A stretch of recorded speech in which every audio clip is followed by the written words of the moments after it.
Bayram arafasida tantanali ochilishlar. Toshkent va Samarqandda diniy majmualar, Olmaliqda esa 2 milliard 700 million dollarlik fabrika ish boshladi. Notariusdagi naqd oldi berdilar, bankka ko'chadi. Uy va avtomobil sotuvlarining yangi tartibi belgilandi. Tadbirkorning bo'yniga peshlavha solig'i. Toshkentda qonuniy, lekin adolatsiz buzishlar yana avj oldi. Assalomu alaykum. Ortda qolayotgan hafta bizga nimalarni taqdim etdi va qanday yodimizda qoldi? Hozir shu haqda haftanomamizda.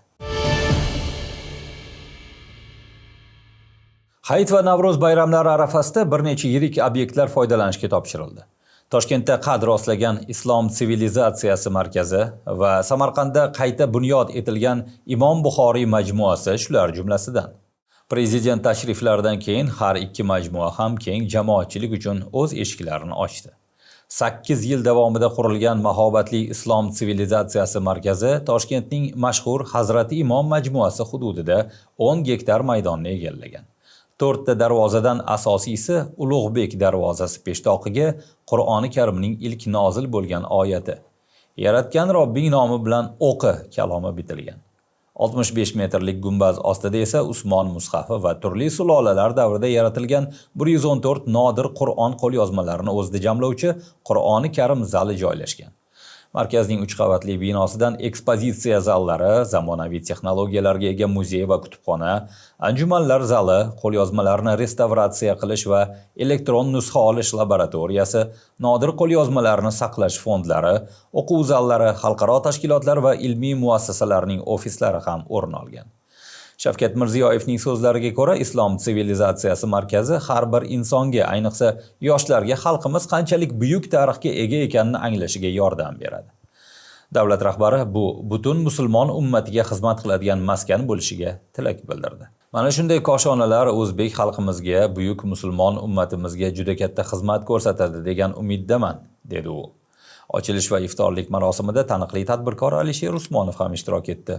Bu markazni bunyod etish bo'yicha 2017-yilda qabul qilingan prezident qarorida yozilishicha, markazning ma'muriy va asosiy binolarini qurish, moddiy texnik bazasini mustahkamlash ishlari Usmonovning homiylik xayriya mablag'lari hisobidan amalga oshirilgan. 2019-yilda biznesmen Islom sivilizatsiyasi markaziga 8 million dollarlik nodir kitoblar jamlanmasini sovg'a qilgani, 2021-yilda Usmonov ajratgan mablag'lar qariyb 77 million dollarga yetgani, loyiha qiymati esa dastlabki 4 yilda 4 barobarga ortib 161,5 million dollarga yetgani xabar qilingan. Majmuaga kirish pulli.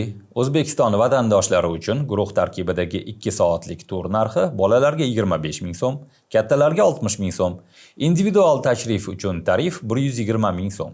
Chiptani kirish joyidagi kassalardan yoki iticket.uz saytidan sotib olish mumkin. Imom Buxoriy majmuasiga kelsak, rekonstruksiyadan keyin ziyoratgoh maydoni 44 gektargacha kengaygan. Ulkan maqbara ham qayta qurilgan. 10 ming kishilik masjid barpo etilgan. Ziyoratgohning 4 burchagida esa 75 metrlik minoralar qad rostladi. Majmuadan Imom Buxoriy ilmiy tadqiqot markazining ma'muriy binosi va buyuk muhaddisga bag'ishlangan muzey ham joy olgan. Atrofda esa 3 ta mehmonxona va 20 dan ortiq oilaviy mehmon uylaridan iborat turistik infratuzilmani ko'rish mumkin. Toshkent-Xiva Toshkent yo'nalishida yuqori tezlikda harakatlanuvchi Jaloliddin Manguberdi poyezdi qatnovi 1-maydan boshlanadi. Bu haqda prezidentning Samarqandga tashrifi doirasida transport vaziri Ilhom Mahkamov ma'lum qildi. Davlat rahbari seshanba kuni jamoatchilik vakillari bilan birga Samarqand shahridan Narpay tumaniga yangi poyezdda bordi.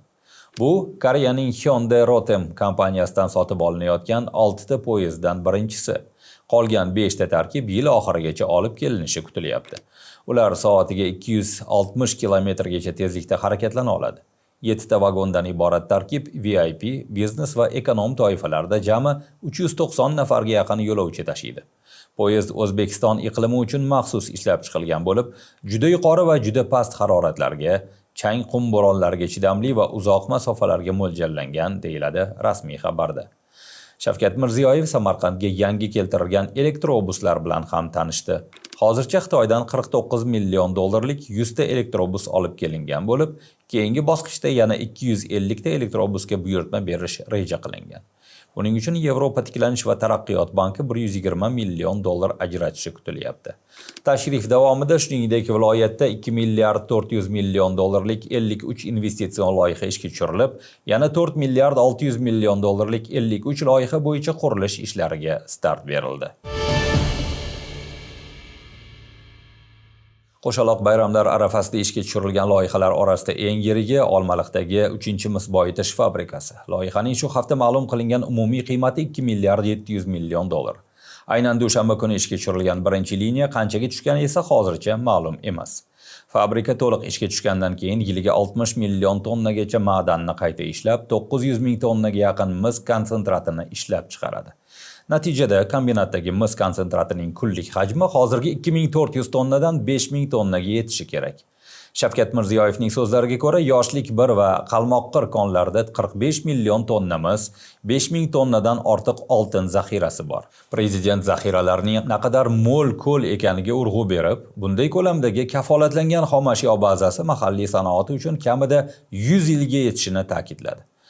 Ochilish marosimida qiymati $2,5 milliard yangi mis eritish zavodini qurish ishlari ham boshlab yuborilgani e'lon qilindi. Bundan tashqari 4-mis boyitish fabrikasi bo'yicha ham loyiha oldi ishlari ketyapti. Rasmiylarga ko'ra, bu yangi loyihalar ishga tushganida Olmaliq kombinati mis ishlab chiqarish bo'yicha dunyodagi 3 ta eng yirik kompleksdan biriga aylanadi. Ayni paytda 3-mis boyitish fabrikasining keyingi navbatlari qachon ishga tushishi haqida ma'lumot yo'q. Eslatib o'tamiz, fabrika qurilishi 2021-yil iyul oyida boshlangan edi. O'shanda loyiha qiymati $2 milliard ga baholanib, birinchi liniyani ishga tushirish 2023-yil avgust oyiga reja qilingandi. Ma'lumot uchun, rejadan 2,5 yilga kechikkan, narxi esa hozircha 35% ga oshgan loyiha pudratchilari sifatida Enter Engineering va Rossiyaning Uralmashzavod kompaniyalari tanlangan.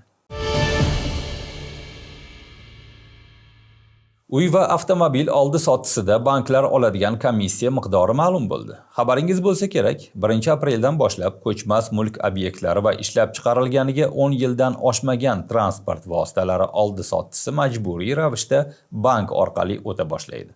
Bunda xaridor bitimda ko'rsatilgan summani bankdagi escrow hisob varag'iga qo'yishi kerak. Banklar bitim notariusda tasdiqlanganidan keyin mablag'ni sotuvchining hisob raqamiga o'tkazib beradi. Chorshanba kuni Markaziy bank escrow hisob raqamlari bilan bog'liq bitimlarga xizmat ko'rsatishda davlat banklari undirishi mumkin bo'lgan komissiyalarning maksimal chegarasini e'lon qildi. Unga ko'ra, ko'chmas mulk oldi-sotisidagi komissiya bazaviy hisoblash miqdorining 50%, ya'ni 206 ming so'mdan oshmaydi. Avtomobillar bo'yicha esa komissiya bazaviy hisoblash miqdorining 25%, ya'ni 103 ming so'mdan oshmasligi belgilab qo'yildi. Bu cheklov xususiy yoki chet el banklarga taalluqli emas, ular komissiya miqdorini mustaqil belgilashi mumkin. Bu yangi tartib qanday ishlashi bo'yicha tegishli nizom o'tgan hafta davlat ro'yxatidan o'tkazilgan. Unga ko'ra, 1-apreldan boshlab ko'chmas mulk va avtomobillar oldi-sotisini rasmiylashtirish jarayoni quyidagicha kechadi. Eng avvalo xaridor, ya'ni uy yoki mashina olayotgan odam bankka borgan holda yoki bankning ilovasi orqali ariza berib, bank bilan escrow hisob varag'i bo'yicha shartnoma tuzadi. Kelishilgan pul escrow hisob varag'iga kiritilgandan keyin sotuvchi va xaridor notariusga boradi. Notarius escrow hisobda mablag' bor yo'qligini elektron tizim orqali tekshiradi va shartnomani tasdiqlab, bu haqda tizim orqali bankka xabar yuboradi. Bank notariusdan xabar olgan kuni escrow hisobdagi pulni sotuvchining so'roviga ko'ra yo uning hisob raqamiga o'tkazib beradi yoki naqd shaklda qo'liga beradi. Markaziy bank izohiga ko'ra, agar xaridor va sotuvchiga bitta bankda xizmat ko'rsatiladigan bo'lsa, komissiya faqat bir marta olinadi. Agar xaridor va sotuvchining banklari boshqa bo'lsa, har bir bank belgilab qo'yilgan maksimal komissiyaning uzog'i 50% ni olishi mumkin. Agar bitim amalga oshmasa yoki bekor qilinsa, escrow hisobdagi mablag' xaridorga qaytariladi. Aholidan soliq qarzini undirish bo'yicha Namangan viloyatida o'tkaziladigan eksperiment 16-apreldan boshlanadigan bo'ldi. Shu sanadan e'tiboran mol-mulk va yer solig'idan umumiy qarzi 1 million so'mdan oshgan namanganliklar elektr energiyasiga to'lov qila olmay qoladi. Bu tartib hozircha faqat shu viloyatda tajriba sinov tariqasida joriy etilyapti. Sinov natijalariga asosan undiruvning bunday chorasini boshqa hududlarda ham qo'llash yoki qo'llamaslik haqida 1-oktyabrgacha tegishli takliflar ishlab chiqiladi. Ijtimoiy tarmoqlardagi har xil gap so'zlardan keyin Soliq qo'mitasi bu eksperiment ehtiyojmand aholiga nisbatan tatbiq etilmasligini aytib chiqdi. Ya'ni, Namangandagi boquvchisini yo'qotgan oilalar, ijtimoiy himoya reyestriga kiritilgan shaxslar, nogironlar va qonunchilikda belgilangan boshqa imtiyozli toifalar soliqdan qarzi 1 million so'mdan oshib ketgan taqdirda ham elektr energiyasi uchun cheklovsiz pul to'lay oladi. Soliq qo'mitasi o'z bayonotida abonent hisobida pul bo'lsa ham svet o'chaveradi degan talqinlarni rad etdi. Qo'mitaga ko'ra, soliq qarzi 1 million so'mdan oshgan jismoniy shaxslar avvaliga bir necha marta ogohlantiriladi. Shundan keyin ham qarzini to'lamasa, elektr energiyasi uchun to'lov qilishiga cheklov kiritiladi. Cheklovni yechish uchun esa 1 million so'mdan ortiq qarzdorlikni to'lashga to'g'ri keladi. Eslatib o'tamiz, qarzing bo'lsa, svetsiz qolasan degan qoida ilk marta o'tgan yili chiqindidan qarzdorlikka nisbatan yo'lga qo'yilgan edi. Bundan tashqari 2026-yil 1-iyuldan e'tiboran kvartplatani har oyning 15-sanasigacha to'lamagan mulkdorlar ham elektr energiyasiga to'lov qila olmay qoladi. Qayd etish lozim, chiqindi qarzdorligini elektr to'loviga bog'lash qonun orqali yo'lga qo'yilgan edi. Soliq va kvartplata masalasi esa hali qonunlarga kiritilmagan.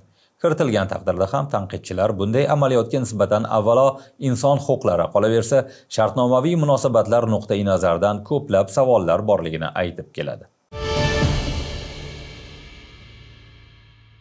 Bu hafta yana nimalar ro'y berdi? Markaziy bank asosiy stavkani 14% darajasida o'zgarishsiz qoldirdi. Regulyator boshqaruvi yanvar oyidagi yig'ilishdan keyingi majlisda stavkani pasaytirishimiz mumkin degan signalni jo'natgan edi. Lekin keyin vaziyat o'zgarib ketdi. Yaqin Sharqdagi urush fonida bazaviy inflyatsiya oshgan. Markaziy bank endi voqealar rivojiga qarab stavka ko'tarilishi mumkinligidan ogohlantirmoqda. Ayni paytda inflyatsion xatarlar oshganiga qaramay, so'm kursiga nisbatan sezilarli bosim yo'qligi aytilyapti. Chunki asosiy savdo hamkorlarimizning valyutalari bo'yicha kutilmalar ijobiy, oltin narxi yuqori, eksport va pul o'tkazmalaridan tushumlar esa barqaror o'sib borishi prognoz qilinyapti. Xorijdan pul o'tkazmalari bilan bog'liq ijobiy tendensiyalar davom etyapti. Markaziy bank ma'lumotiga ko'ra, 2025-yilda O'zbekistonga pul o'tkazmalarining kirib kelishi 28% ga oshib, 19 milliard dollarga yetgan. So'nggi 3 yilda transfertlar Qozog'istondan 25% ga, AQShdan 50% ga, Janubiy Koreyadan 2,1 barobarga, Turkiyadan esa 2,5 barobarga oshgan. O'tgan yili Yevropa ittifoqi mamlakatlaridan O'zbekistonga 2020-yildagiga qaraganda 4 barobarga ko'p, 563 million dollar mablag' jo'natilgan.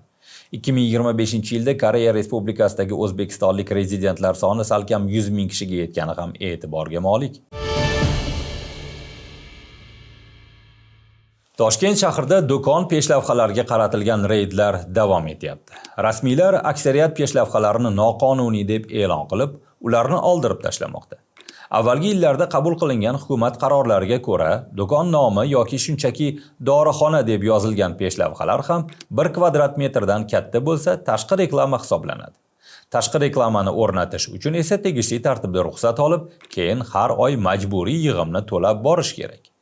Biznes ombudsman bu tartib adolatsiz ekanini e'tirof etganiga qaramay, bu adolatsizlikni to'xtata olmayapti. Kuni kecha deputat Bobur Bekmurodov ham tadbirkorlar himoyasiga chiqib, mas'ullarni insofga chaqirdi. Internetda so'kinganlar javobgarlikka tortiladi. Qonunchilik palatasidan o'tgan qonunga asosan, internetda uyatli so'zlar bilan so'kinganlik uchun ma'muriy javobgarlik kiritilyapti. Shuningdek, haqoratomuz shilqimlik qilish, jamoat tartibini va fuqarolar osoyishtaligini buzish, harbiy harakatlarda qatnashishni targ'ib qiluvchi material tarqatish kabi harakatlar uchun ham endi alohida javobgarlik belgilanyapti. Bundan tashqari, o'zi sodir etgan huquqbuzarlikni internetda tarqatgan shaxslarga ham chora ko'rilishi kutilmoqda.